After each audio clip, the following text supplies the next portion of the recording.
Rádio Piauí.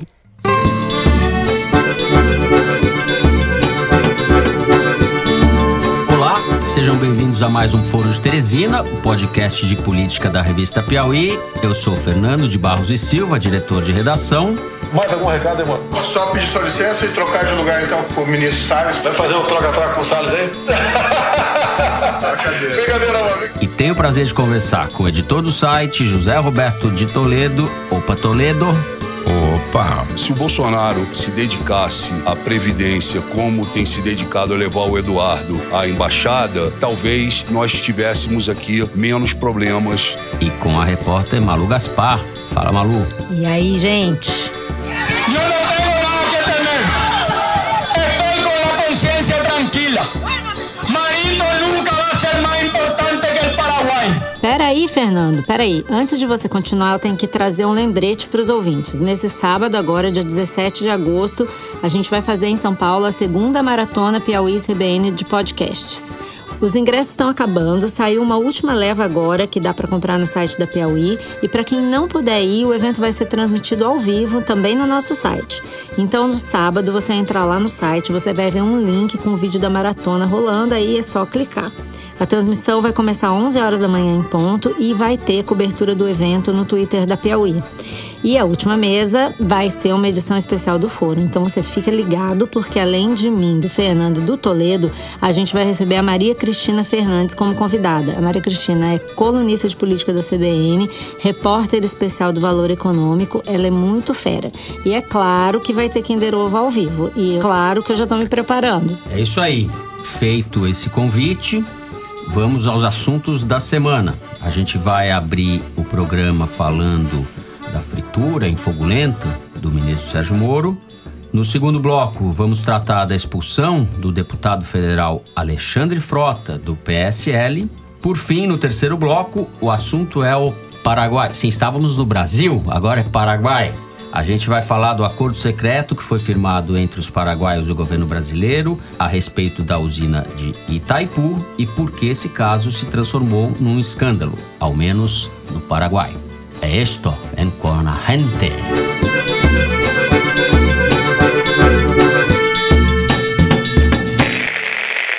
Eu acabei de dizer que Moro está sendo fritado em fogo lento e Maria Lúcia Gaspar me alerta que não existe isso. Como vocês veem, eu não sei cozinhar. O fato é que existe fogo baixo para fritura. As evidências de que o Moro se transformou em alvo do bullying do presidente nessa última semana foram muitas. O Bolsonaro recebeu a visita de um grupo de estudantes no Palácio Planalto na quinta-feira e foi assinar uma camiseta. No final, o Moro estava ao lado dele. Quando o Moro autografou, o Bolsonaro brincou: Lula livre? Tudo bem, isso é bolsonarista. Essa foi a parte simpática. É parte simpática. No dia seguinte, na live semanal que o Bolsonaro faz nas redes sociais, ele fez mais uma de gosto bolsonariano com o Moro e o Ricardo Salles. Ele falou: vai fazer um troca-troca com o Salles aí, não é isso, Toledo, que ele falou? O Moro estava ali de coadjuvante de live, que é o papel dele hoje em dia, e fala pro Bolsonaro: vou trocar com o Ricardo Salles, para o Ricardo Salles poder sentar no meu lugar. E daí o Bolsonaro emenda: vai fazer um troca-troca com o Ricardo Salles? Ha, ha, ha, ha, ha. Bate assim no ombro do Moro. O Moro faz aquela cara de cachorro caiu do caminho da mudança. Não. Faz assim, dá aquela mão mole pro Bolsonaro e sai de cena e entra o Ricardo Salles, né? Bom, mas o fato é que por trás dessas boçalidades do Bolsonaro, essas piadas que ele acha graça, tem uma fritura aparente real do Moro, né? O Moro vem sendo esvaziado desde a divulgação das conversas dele com o Dallagnol e a Força-Tarefa da Lava Jato, pelo Intercept, e a gente está vendo que isso vem numa escalada. O Bolsonaro ressuscitou o Freud, né? Porque todos os atos que ele comete em público são, obviamente, uma expressão do seu subconsciente, né? Por exemplo, quando ele fala que jornalista bom tem que ter uma vinheta analítica. Não, mas né? Porque ele fala assim: se excesso de jornalismo fosse crime, vocês estariam todos presos, né? Uhum. Ele, sem querer, nas piadas dele, ou sem querer, ou querendo, não sei, acaba expressando a real vontade dele. Ele queria que todos os jornalistas estivessem presos, que o Moro, sei lá, né, fosse humilhado em público. O problema é a reação do Moro. Porque o Moro reage como um cachorrinho diante do alfa do bando. O Bolsonaro exerce um poder sobre ele que o Moro não consegue reagir. E fica uma situação constrangedora para quem assiste, né? Vocês esqueceram de comentar a frase em que essa situação fica mais em evidência, que foi uma coisa que o Diga Bolsonaro lá. falou semana passada, dizendo que ele é o técnico de time de futebol e o Moro é o jogador, deixando bem claro, né? Então o jogador conversa comigo, dá sugestão, disse o Bolsonaro.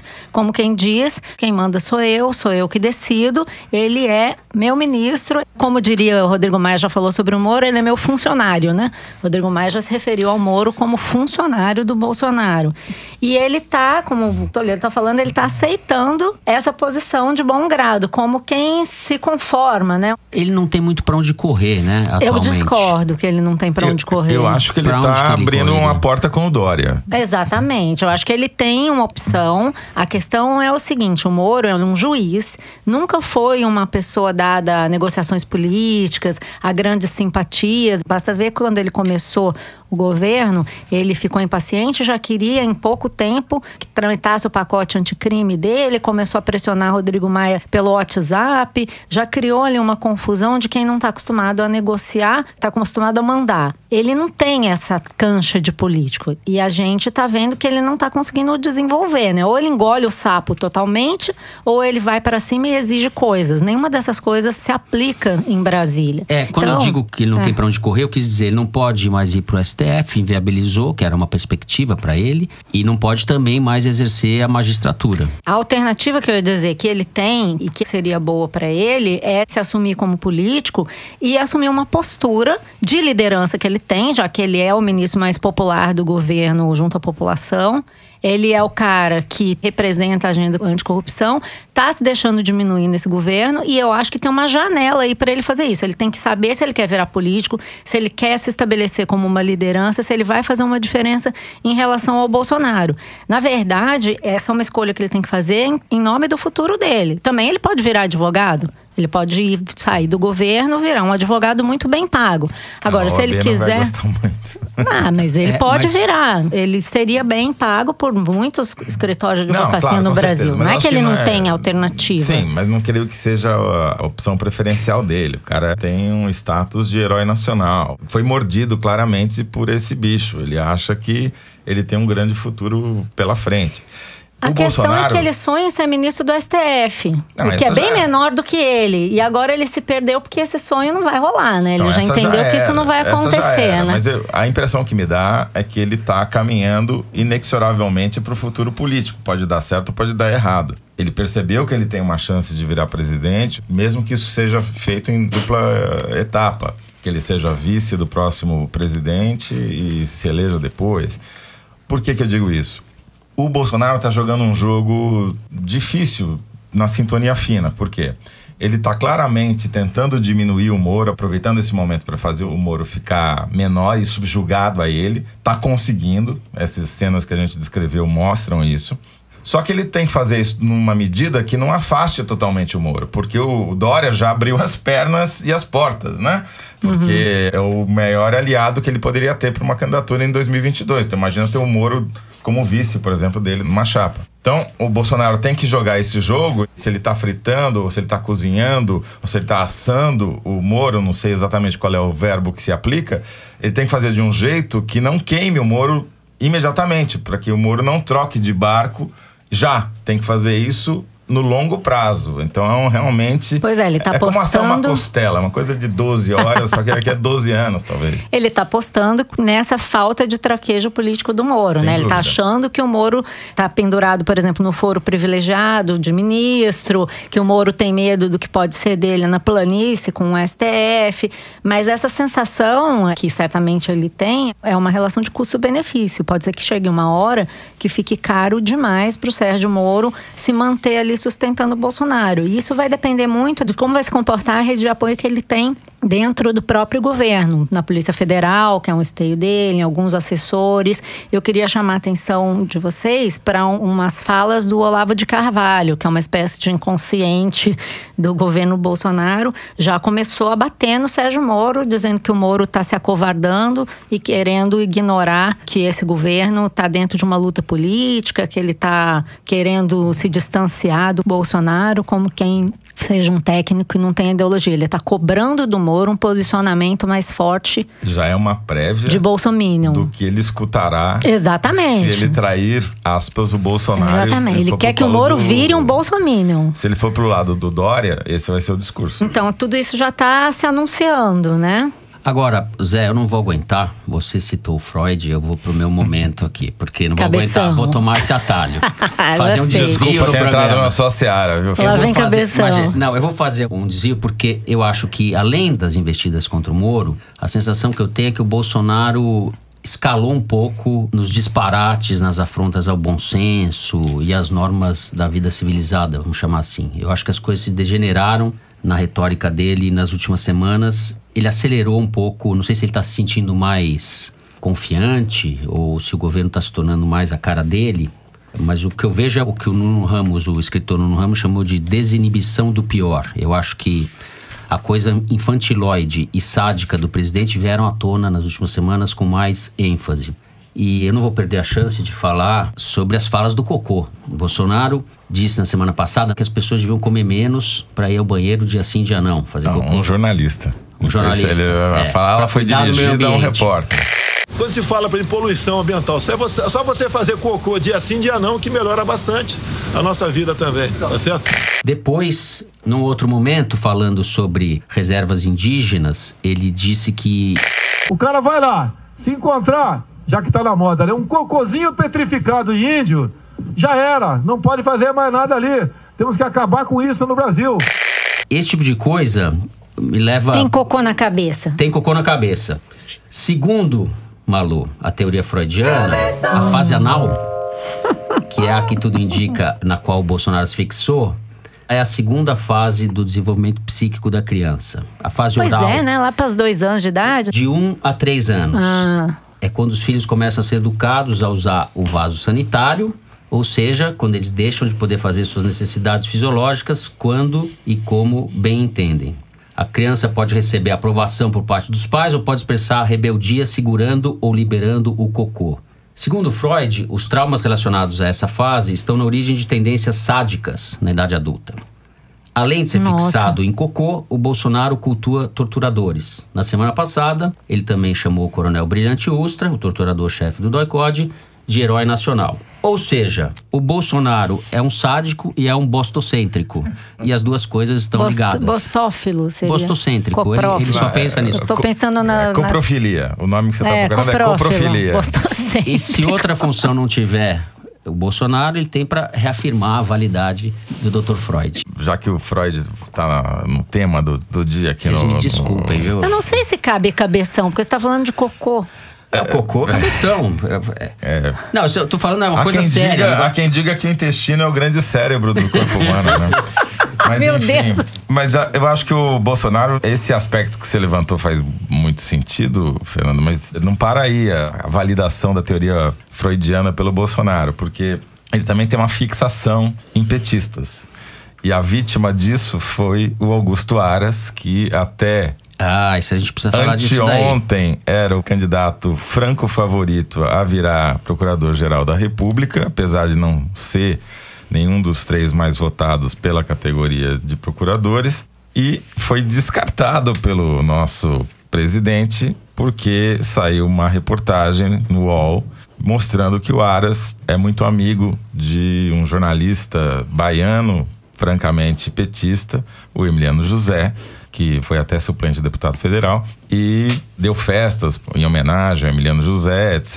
E daí o Bolsonaro falou nem a pau Juvenal, entendeu?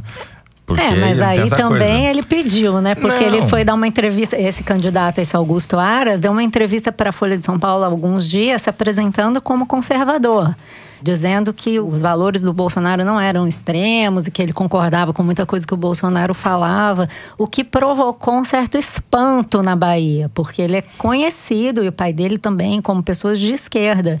Tem pessoas que fazem parte de grupos com ele, de WhatsApp, que falam, como assim? Quem é esse cara? Quer dizer, ele virou a casaca muito rápido, né? Então, acho que ele foi vítima dos próprios grupos que ele frequentava. E aí, o que aconteceu? Essa disputa da Procuradoria-Geral da República está muito embolada esse campo. Então, enquanto ele deu essa entrevista para a Folha de São Paulo e parecia ser o preferido, todo mundo meio que já estava dando de barato que poderia ser ele. Depois dessa publicação que saiu no UOL, foi uma matéria da Constância Rezende, ficou confuso. E ontem ele recebeu 3 candidatos, a PGR, como a gente fala, né? O Mário Bonsalha, que foi o mais votado da lista tríplice da categoria, e 2 novos personagens que chegaram nessa disputa ontem mesmo, que foi o José Bonifácio, que foi subprocurador do Janot e participou da disputa da votação na categoria, mas não foi o mais votado, nem ficou entre os 3 mais votados. E um outro subprocurador chamado Antônio Carlos Simões, que não é muito conhecido, chegou ontem 9h30 da noite para se reunir com o Bolsonaro no Palácio do Planalto. Eu aposto no último. O que me chama a atenção... O Zé Bonifácio está mais bem cotado na Bolsa de Apostas, por ser um cara mais antigo e aparentemente é legitimamente conservador. Esse não está fingindo que é. Ele é católico. Ele é conservador, católico, mas ele é bem visto pela Lava Jato, porque ele fez algumas defesas no STJ que foram favoráveis à causa da Lava Jato. E tem um outro, que é o Gonê, que foi sócio do Gilmar Mendes. Não se sabe se isso vai ser um ponto a favor ou um ponto contra, mas... É isso, a disputa agora está entre esses personagens e, claramente, o Mário Bonsalha não tem a vantagem, porque ele já defendeu teses contra a desmilitarização da PM, contra a intervenção militar no Rio, já teve debates com o Bolsonaro na Câmara dos Deputados, então tem pouca chance. Estamos mais entre Zé Bonifácio, Antônio Carlos Simões e esse Gonê. E o Bolsonaro disse que vai escolher até sexta-feira. Quem foi escolhido vai fazer uma grande diferença para Lava Jato. Só lembrando que a Raquel Dodge, que também teve cotada para recondução, já jogou a toalha. Já andou tomando umas atitudes aí que o Bolsonaro já reprova e ela meio que já entregou os pontos. 2 coisas me chamam a atenção. Primeiro que o Bonsalha, que foi o mais votado na eleição interna do Ministério Público, saiu da conversa com o Bolsonaro, dizendo que o Bolsonaro quer um Ministério Público mais flexível nas questões ambientais. E o sujeito saiu corroborando isso, ou seja, a gente tem uma sinalização aí de que a pauta do ataque ao meio ambiente vai prosseguir e vai contar agora com o auxílio do Ministério Público. E uma questão mais de fundo, essa eleição está mostrando, mais uma vez, que não há institucionalidade nenhuma no governo Bolsonaro. É um arbítrio total, porque ele despreza a eleição do órgão, fica chamando as pessoas que ele bem quer, de maneira caótica, ele destrói os processos impessoais. Não, na verdade, assim, ele chama para assumir compromissos. O que está evidente aí nessas iniciativas é que ele quer um procurador-geral fraco. Nada de Janot, nada de Raquel Dodge, ele quer alguém que seja obediente, subserviente. E ele está dando mais uma volta no parafuso para destruir as instituições. É uma destruição do Ministério Público. É uma maneira de avacalhar o Ministério Público como órgão. Para mim, a síntese dessa conversa que a gente teve agora é que nós estamos entre a corporocracia, que é o governo das grandes empresas, aí representada pelo nosso posto Ipiranga, e a coprostocracia, que seria o governo dos amigos da... Enfim, vocês sabem o quê? Toledão e seu poder de síntese, eu não saberia dizer melhor. Bom, com isso, o primeiro bloco do programa vai ficando por aqui. E agora nós vamos falar, quem diria, de Alexandre Frota. Vem com a gente. Nessa terça-feira, dia 12, o Comando Nacional do PSL, se é que isso existe, o presidente Luciano Bivar, anunciou a expulsão do deputado Alexandre Frota do partido. O Frota vinha numa sequência de divergências e críticas ao presidente da República e a decisões do governo e finalmente foi expulso. Eu nunca pensei que fôssemos dedicar um bloco do programa a Alexandre Frota, talvez eu esteja sendo preconceituoso, afinal o Brasil mudou. O que essa decisão do PSL indica de bagunça interna, de divergências, o que isso revela sobre o partido e sobre os apoios que o Bolsonaro tem no Congresso? Bagunça interna é até no caso do PSL, é um pleonasmo, né? Porque o partido é uma bagunça eterna. Tá certo, boa. Sempre foi bagunçado. Eu acho que no caso do Frota, tá todo mundo dizendo aí que é uma sinalização aos outros rebeldes, os outros arrependidos do governo Bolsonaro.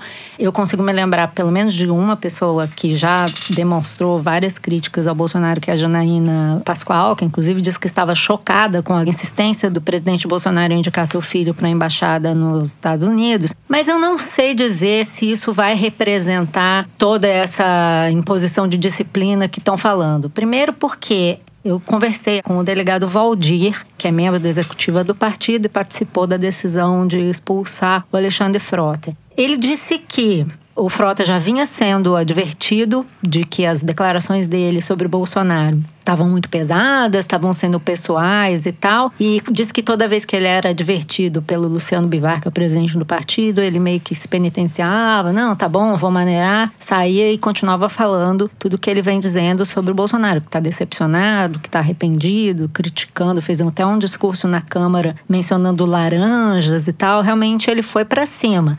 E vou falar que laranja podre no PSL será esmagada. Agora, a avaliação disso com base em outras apurações que eu fiz aí com o pessoal do PSDB. Já faz mais de um mês que o Frota está negociando com o Bruno Araújo do PSDB a sua ida pro partido. E existe uma questão aí legal que ele precisava ser expulso do partido para preservar o mandato, né? Assim, senão o mandato poderia ser reivindicado pelo PSL, ele poderia perder o cargo. Então, de certa maneira, ele provocou a própria expulsão para poder trocar de partido levando o seu mandato. E até o delegado Valdir falou isso, porque ele deveria agradecer ao PSL por não ter sido enquadrado aí na cláusula de fidelidade partidária, e aí isso daria uma complicação maior. Tanto que o delegado Valdir disse que a Janaína é um caso diferente, nós não vamos expulsar a Janaína porque a Janaína está fazendo críticas políticas. É confuso. Eu acho que no caso do Frota é um caso bem específico e tem mais, tem origem na disputa pelo diretório do partido em São Paulo, é uma briga local em que o grupo dele da Joyce Hasselman brigavam pelo controle do diretório estadual contra o Eduardo Bolsonaro e o Major Olímpio. Então é um caldo bem próprio. Tem uma outra versão para essa história que a gente está publicando no site da Piauí, que foi apurada pela repórter Thaís Bilenque, que na semana passada, no grupo de WhatsApp da bancada do PSL de deputados federais, houve um acordo para esquecer a expulsão do Frota depois que ele fez as pazes com a Carla Zambelli. A Carla Zambelli, deputada federal pelo PSL de São Paulo, também foi uma das que protocolou o pedido de expulsão do Frota. Só que daí o que aconteceu? Ele fechou o acordo com a Carla, fechou o acordo com a bancada e em seguida foi lá e deu uma declaração questionando a nomeação do Eduardo Bolsonaro para embaixador. Imediatamente, o Jair Bolsonaro chamou o Bivar, presidente nacional do partido, e falou, esse daí tem que ir embora. E o Bivar, que já estava com o Frota pela garganta, porque o Frota espremeu uma laranja no plenário da Câmara, falando que as laranjas podres seriam expulsas do PSL. Esmagadas, exatamente. Aliás, ele esmagou a laranja e jogou ela no chão, e não foi catar depois. Tudo lá, O Bivar, que já estava com ele por aqui, aquilo soou como música nos ouvidos dele. Então, na verdade, o Alexandre Frota está sendo expulso pelos seus méritos, não pelos seus deméritos. Ele está sendo expulso porque criticou a indicação do filho, ou seja, pelo nepotismo do Bolsonaro, e por ter denunciado os laranjas do PSL, ou seja, só falou verdades. Então, na verdade, o que mostrou, para mim, esse episódio está mostrando, é que o PSL é o quintal do Bolsonaro. Os caras não têm autonomia nenhuma. Eu não sei nem se a gente pode falar em méritos, né? Ele tem divergências agora, a gente não sabe o que são interesses. Pra ele, né? Vamos perguntar, o Alexandre, o que você conta sobre esse episódio pra gente aqui? Pra falar mesmo?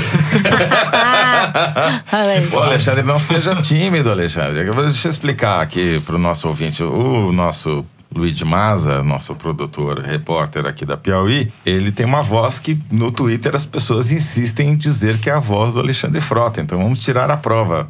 Alexandre, é você mesmo? vou me abster de comentar. Diz que ele tá incomunicável, né? Então a gente convocou o Luigi para suprir a ausência. Então, eu concordo com você no sentido de que o presidente realmente tá tentando impor essa ordem. Eu só não sei até que ponto ele vai conseguir, né, Toledo? Porque justamente o caso da Janaína é mais complicado, né? Você vai expulsar a Janaína? É um pouco mais delicado, né? O Frota forçou uma barra e acabou saindo, né? Eu não sei dizer se isso vai virar uma tendência, se ele vai expulsar todo mundo que criticar ele, entendeu? Como não tem partido, o que esse episódio do Frota me mostra é uma tentativa de acomodação, de disputa por espaço de poder em benefício próprio ou de algum grupinho. Não tem nenhuma ideia por trás, não tem projeto, não tem divergência. Mas se colidir com um filho dileto do presidente, então é isso. Não, e tem no uma caso, coisa... ele tá certíssimo, porque é um escândalo essa nomeação. É uma aberração. Mais uma do Bolsonaro. E essa é grave, né? Nomear o Eduardo Bolsonaro, escrivão de polícia, para a Embaixada dos Estados Unidos. E o Senado vai aceitar isso, provavelmente. Tá certo, Alexandre Frota, nesse caso. É interessante notar que ele representa um crescimento de um movimento de arrependidos, né? A gente tem visto muita gente que condena a indicação do Eduardo Bolsonaro e outras, o uso de avião da FAB, essas práticas patrimonialistas que o Bolsonaro antigamente condenava, né? Lobão, bolsonarista. Tem uma galera aí, bolsominion, que já foi bolsominion e que agora tá se arrependendo, né? Então, acho que o Frota vai ser o primeiro arrependido a abandonar o barco, né? Talvez seja isso. Os que já iam, mas não se acostumaram. já ia acabar o fundo. E vocês acham que ele vai pro PSDB? Ou o DEM. Uma coisa que pesa a favor do PSDB é o tamanho do partido em São Paulo. Dória, PSDB em São Paulo são muito grandes. O DEM não tem representatividade grande em São Paulo. E ele tá nessas conversas há muito tempo. Pelo menos no PSDB pode ser que ele esteja fazendo jogo duplo. Ninguém descarta essa hipótese, mas dá-se por certo que ele vai fechar. O grande operador político do Dória é o Rodrigo Garcia, que é do DEM. E talvez seja uma espécie de linha auxiliar para o Dória. Ou seja, importa menos para o partido para o qual o Alexandre Frota vai, mas o campo já está definido, que é o campo do Dória, que é o adversário que está tentando roubar o Moro do Bolsonaro. Os arrependidos então, fundo, bolsonaristas. A briga que nós estamos falando aqui é a mesma briga do primeiro bloco. É Dória versus Bolsonaro. É isso. PSDB que já foi de Mário Covas, Franco Montoro, Fernando Henrique Cardoso. Mas também do Coronel Telhada, o comandante da rota. Agora, o Coronel Telhada vai ter, provavelmente, o Alexandre Frota como companheiro. Ambos na asa do João Dória. Quem diria? Na porno social-democracia. Com isso, a gente encerra o segundo bloco e chegamos ao momento do número da semana. Dessa vez vai ser um pouco diferente. Por sugestão de um ouvinte, o Rafael Prado, nós resolvemos inverter a ordem das coisas. O Luiz de Maza, nosso produtor, vai perguntar o número de alguma coisa. Por exemplo, quantos carros o Queiroz comprou ao longo da vida. E a gente vai tentar acertar. Tá ficando muito interativo esse negócio aqui, hein, Luiz? O número, como sempre, é tirado da seção Igualdades, que é publicada no site da Piauí. Quer dizer, como se não bastasse o Kinder Ovo, agora tem o Kinder Número. Agora eu tenho que dizer que eu tenho que me declarar suspeito. Eu não vou participar porque eu participo da elaboração desse negócio, né? Ih, só eu que não participo então da não, elaboração é conflito. Pode perguntar, Luiz. Muito bem, então eu pergunto pra vocês. Vocês sabem quanto de dinheiro o ex-gerente da Petrobras, Pedro Barusco, devolveu pra empresa desde que ele foi preso pela Lava Jato? A Malu vai saber. Deixa 100 milhões de dólares. Eu ia falar isso, Malu. Eu ia concluir, peraí. 100 milhões de dólares. Desde que ele foi preso pela Lava Jato em 2014 e fechou acordo de colaboração com o Ministério Público? 100 milhões de dólares. 90 e tantos milhões de dólares, não? Foram 239 milhões de reais fazendo o câmbio. Na época. A conversão da época, O Pedro Barusco foi a pessoa física que mais ressarciu a Petrobras até agora, dentre os condenados da Lava Jato. Esse valor é muito superior ao que foi devolvido por outros delatores conhecidos, como Paulo Roberto Costa e o Nestor Severó. Ou seja, se o Barusco fosse uma moeda, digamos, ele valeria o equivalente a 2 Paulo Roberto Costas com mais 29 Cerveróis. 29 Cerveróis é bom. Humilhou o Severo. Mas essa conversão mostra também como a nossa moeda se valorizou nos últimos anos, né? Eram 239 milhões, é isso? Hoje são mais de 400. Exatamente. Mas a Petrobras só viu os 239. Mas o bacana dessa conversão aí que elas fizeram, a Amanda Rossi e a Emily, que são as duas autoras do moedeiro da corrupção, é quando você compara com quanto as empresas devolveram. Então, por exemplo, a Rolls-Royce devolveu para a Petrobras 1 Paulo Roberto Costa. A Braskem devolveu 2 Baruscos, 4 Paulo Roberto Costas e 10 Cerverós. Será que a Petrobras quer todos esses caras de volta, né? Aí que não, né? E um mensalão dá 2 Paulo Roberto Costas e 15 Cerverós. E quantos Baruscos? Não chega no Barusco. Não chega no Barusco? Não chega no Barusco. O maior escândalo de corrupção da história, segundo o nosso Joaquim Barbosa, não chega no Barusco. Não, aí foi superado pelo Petrolão, vai. Já está aprovado, né? Dado que o Barusco supera Barusco todos. Sozinho já superou. Exatamente. Petrolusco, Petroló. Bom, depois desse número da semana um tanto curioso, nós vamos pular a fronteira para falar de Paraguai. Sim, como não? Vem com a gente. Muito bem, não é só por aqui que as coisas são confusas. No Paraguai há uma grave crise política desde a semana passada, quando o jornal ABC Color publicou mensagens do presidente do Paraguai, o Mário Benítez, em que ele aparece pressionando o então presidente da Eletrobras de lá, a ANDE, a fazer um acordo com o Brasil que seria prejudicial ao governo do Paraguai. O caso veio à tona, virou um escândalo, o presidente foi ameaçado de impeachment, há um bololô danado ali. O Toledo sabe coisas que nem eu sei e vai contar pra gente agora. Eu também não sei se eu sei, porque, na verdade, essa história toda é mérito de uma jornalista paraguaia, a repórter Mabel Renfeld, que é do ABC Color, e também é radialista, e ela que levantou a história inteira. E tentando resumir, só ficar nas partes picantes, é basicamente o seguinte: o Brasil e o Paraguai, muitos anos atrás, durante a ditadura, resolveram construir a maior hidrelétrica do mundo na divisa dos dois países. Isso obrigou que metade da hidrelétrica fosse paraguaia e metade fosse brasileira. A empresa, né? Tanto que chama Itaipu Binacional. Então, a Itaipu tem uma diretoria paraguaia e uma diretoria brasileira. Que é assim, a energia que sai de Itaipu, metade é do Paraguai e metade é do Brasil. O Paraguai não usa tudo. Não usa tudo. Usa muito pouco. E daí ele revende ao Brasil essa energia.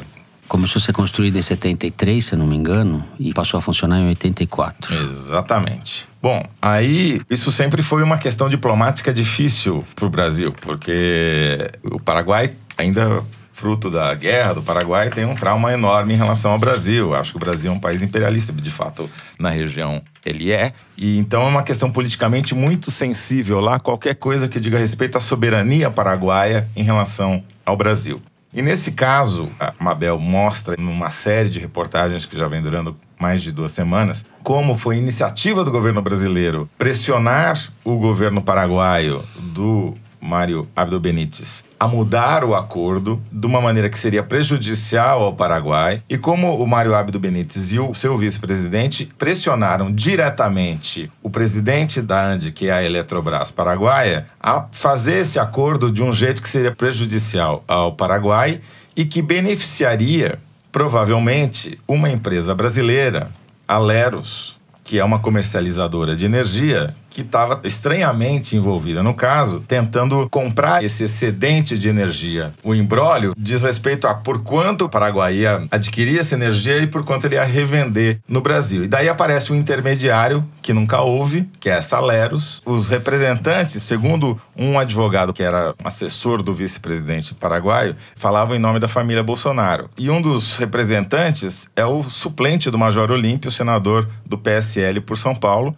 E a Mabel revelou o que estava acontecendo. A consequência imediata foi que o Paraguai cancelou o acordo. O Brasil veio a reboque e cancelou também. E imediatamente começou um processo no Congresso paraguaio para tentar levar ao impeachment do presidente. Só que daí a base do Partido Colorado se articulou, transformou o Abdo Benítez em uma espécie de refém e garantiram a permanência dele no poder, mas ganharam muita influência no governo. A consequência foi essa.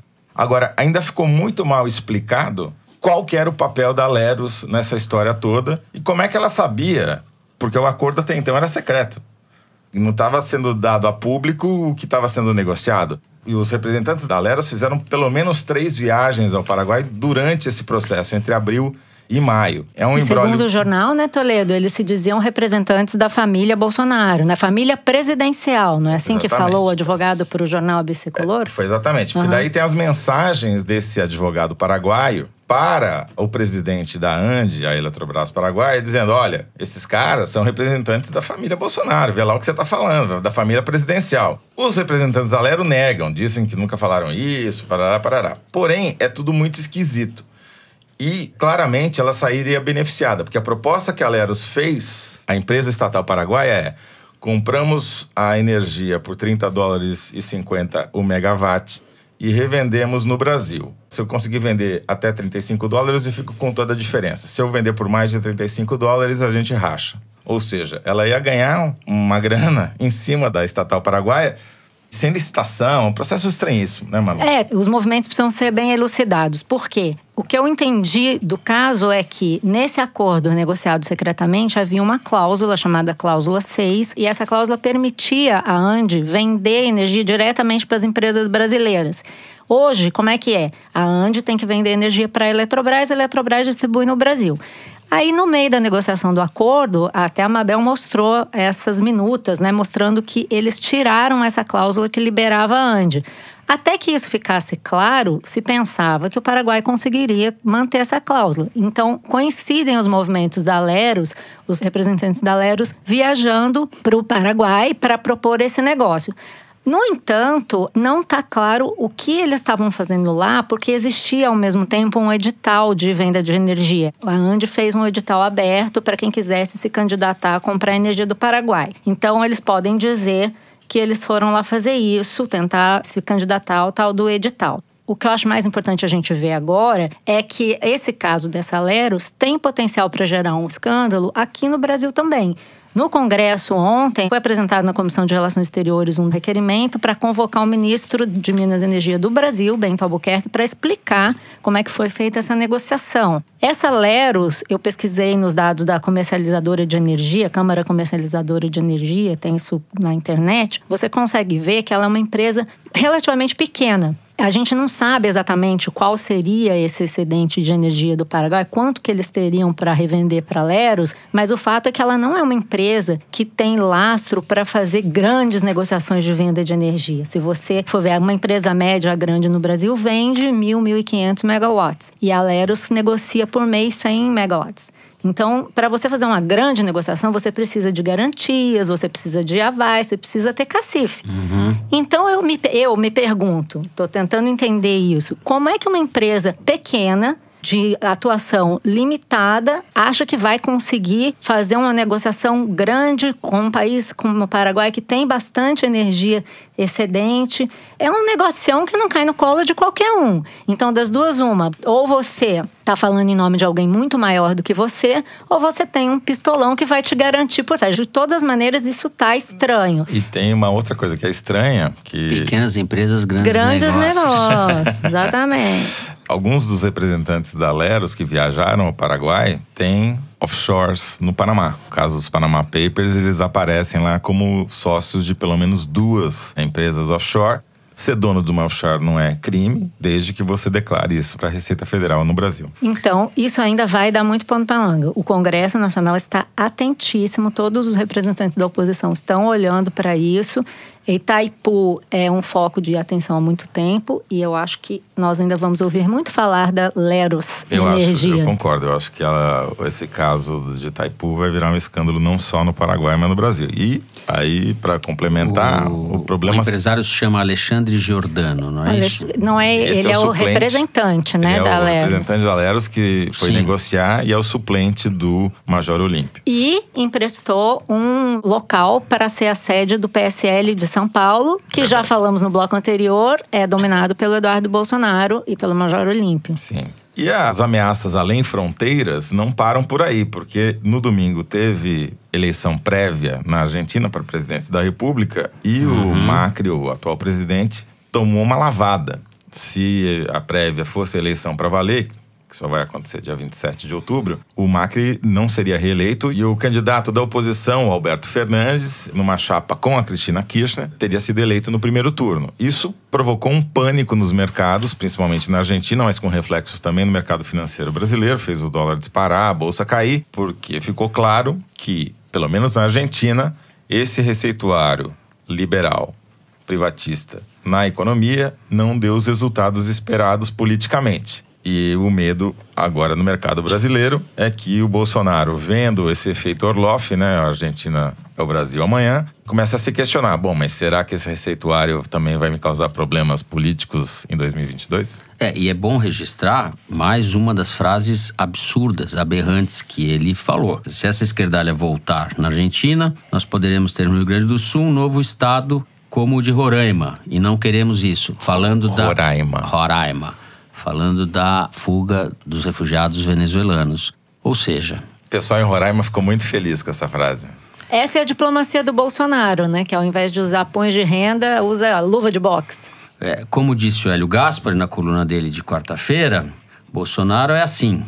E sem dúvida prefere ver os brasileiros discutindo cocô em vez do cheiro de uma recessão econômica. Porque também tem notícia ruim na área da economia.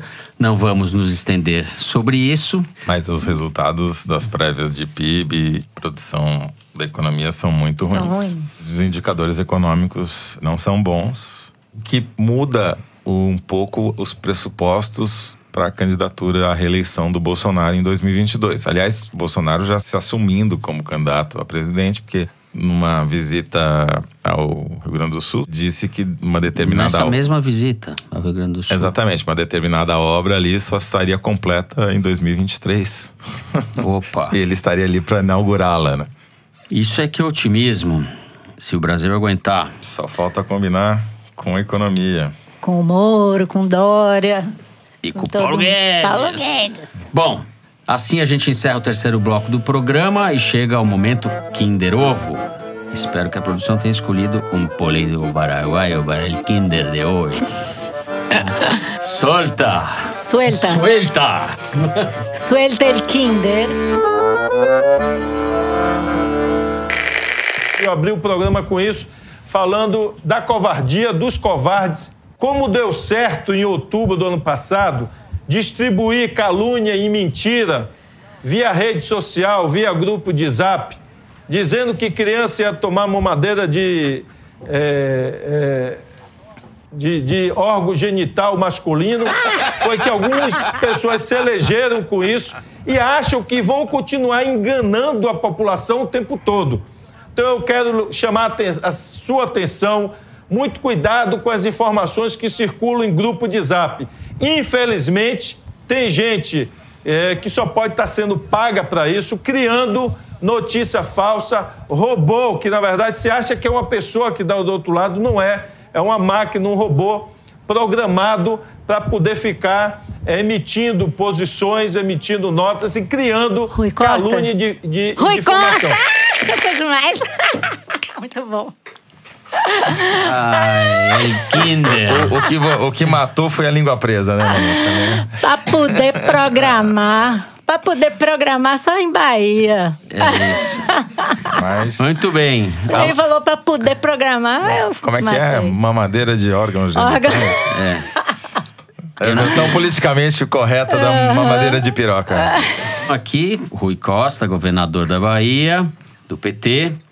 Ele respondia a pergunta de uma telespectadora do Papo Correria, programa que ele apresenta ao vivo toda semana no seu canal no YouTube. Essa última edição que nós ouvimos foi ao ar no dia 30 de julho. Voltando à minha velha forma, não sei o que aconteceu comigo no programa passado. A Malu é dona da empresa Leros e ela faz um acordo secreto com a produção do programa. Nosotros tenemos el esquema. Ai, meu Deus, é uma humilhação esse negócio. Muito bem. Sim, como não? Agora é hora da gente dar voz aos ouvintes do Foro. Como sempre, a nossa produtora Mari Faria coletou tudo que foi falado nas redes sociais da Piauí ou no nosso e-mail, o forosteresina@revistapiauí.com.br. Antes de passar a bola para vocês, eu quero lembrar os ouvintes que eles podem escrever para o Correio Elegante do Foro de Teresina Especial, que, como bem lembrou a Malu no início do programa, vai acontecer ao vivo neste sábado, dia 17, durante a Maratona Piauí CBN de podcast. A gente vai selecionar algumas mensagens para ler no final do programa, depois que a Malu já tiver acertado o Kinder Ovo. Então escrevam à vontade, a gente conta com vocês. Aliás, Fernando, falando em Kinder Ovo, eu queria mandar um abraço muito especial pro Robson, que encontrou comigo depois de um evento na semana passada e me deu um Kinder Ovo de verdade. Eu adoro. Ele me deixou um recadinho escrito à mão num bilhetinho fofíssimo, dizendo assim: esse Kinder Ovo é mais que merecido e não vale dividir com Toledo ou com Fernando, apesar de eu adorar eles, Teresina inclusive. Mesmo também não quero. A gente já tá gordo. Agora não quero também. Robson, ótimo. Falou, tá falado, Robson. Não dividi, já comi, é todo meu. Pode quedar com o Kinder Ovo. Quede com o Kinder. E pra compensar, eu vou ler um desaforo, né? Que chegou pra mim, enviado pelo @MatheusBD. Nunca discordei tanto da Malu Gaspar como no último foro. Não foi o único, Matheus. Porém, ela jamais deixará de estar no meu coração. É isso que falta no Brasil, discordar sem odiar. Isso aí, democracia. Nós somos democráticos. Tamo junto aí, Matheus. Malu também tem uma espécie de desaforo de Teresina para fazer. No programa retrasado, nós comentamos os dados sobre o imposto de renda que o Luigi trouxe aqui pra gente, mostrando que Luiz de Frota, mostrando que os 4% mais ricos recebem isenção na metade de tudo que declaram pro imposto de renda, e a gente brincou que esse era o pessoal da Faria Lima, do mercado financeiro. E assim que o programa saiu, a Laura Carvalho, economista, professora da Universidade de São Paulo e colunista da Folha, marcou a gente no Twitter pedindo pra gente não subestimar a desigualdade brasileira. E ela bem pontuou que quem ganha mais do que R$ 12.375 no Brasil já está entre os 4% mais ricos. Então, quem ganha mais do que 32 mil já faz parte do 1%. Ou seja, o pessoal da Faria Lima está entre os 0,1% mais ricos, não entre os 4%, como a gente falou aqui, tá? O buraco da desigualdade é mais em cima. É isso aí, Laura. Obrigado. Bom, já que dessa vez nenhum de vocês fez propaganda da revista, sou eu para Joe. Eu vou ler o tweet do Marcel, que teve uma ideia de Dia dos Pais, que foi no último domingo. Dei uma assinatura da Piauí de presente para o meu pai e resolvi 2 problemas de uma vez: o presente e o sustento do Teresino, que, aliás, voltou à bancada. Tá aqui o Teresino, não sei se ajuda. Oi, Teresino.